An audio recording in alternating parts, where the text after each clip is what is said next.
ছেপ্টেম্বৰ মাহৰ 16 তাৰিখ 2025 চন আমি আছোঁ বাৰ্গেন নামৰ চহৰখনত নৰৱেৰ দ্বিতীয় চহৰ তাৰ ভিতৰত আমি সোমাইছোঁহি ইউনিভাৰ্চিটি মিউজিয়ামত এইটো মিউজিয়ামটো দেখুৱাইছোঁ ওচৰতে তাৰ আগত আমি ৰৈ আছোঁ ৰাতিপুৱা 8টা বাজি গৈছেহে গতিকে বিশেষ মানদণ্ড নাই ধুনীয়াকৈ ৰাখিছে আগত ইটাৰ এখন ডাঙৰ চোতাল আছে এইটো স্থাপকৰ বোধহয় মূৰ্তি বিশ্ববিদ্যালয়খন স্থাপকৰ মূৰ্তি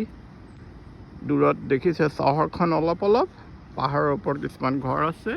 এয়া দেখুৱাইছোঁ পাহাৰৰ ওপৰত ঘৰ আছে বহু ওপৰত ঘৰ আছে পাহাৰৰ